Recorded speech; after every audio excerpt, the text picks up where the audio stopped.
Ted, welcome back. The Rhode Island General Assembly's annual legislative session came to a dramatic end in the early hours of Saturday, June 21st. It's always a long day and a long night for you and other State House reporters. Yes, I think I went to bed around 3 a.m. Anaridis, which is not unusual for any of us who cover the State House on the last night of session.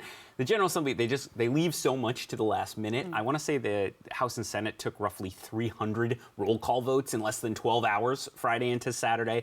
So for all the reporters, it's just it's triage, just trying to keep up with that many bills moving that fast in both chambers at the same time. Yeah, perhaps no bill got more attention than the assault weapons ban. In the end, lawmakers ended up passing a modified measure. Now it's with the governor for his signature, but certainly not what advocates really wanted. No, and it's a little bit of a complicated story, but to try to simplify it, this debate has been going on for years about banning what critics call assault weapons. That phrase is contested, I should note, by Second Amendment advocates.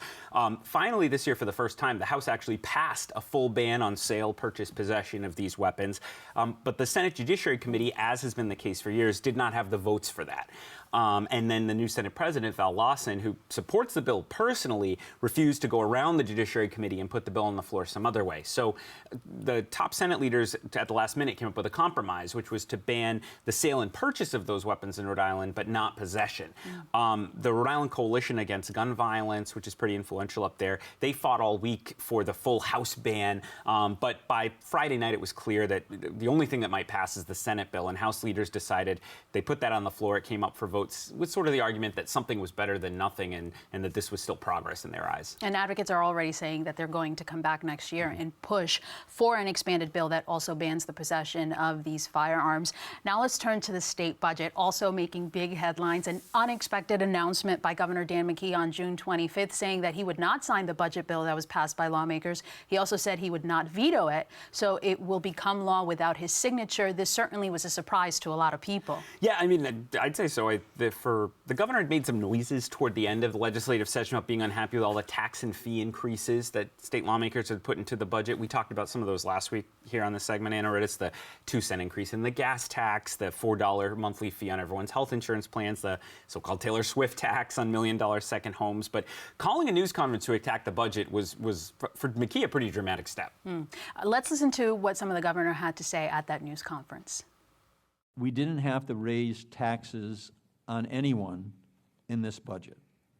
We could have balanced the budget and met the most important issues that were still on the table, with closing some of the gaps that happened after the fact.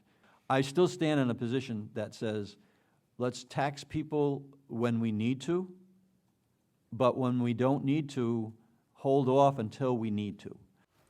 Critics are going as far as saying that this is a PR move for the governor, that he should have vetoed it if he felt strongly about it. House Speaker Joe Shekarchi and Senate President Val Lawson both defended the budget in a statement, saying that he'd left significant holes for them to fill because of the problems with his initial budget plan, and also arguing that the tax and fee hikes were needed to pay for health care and also transportation.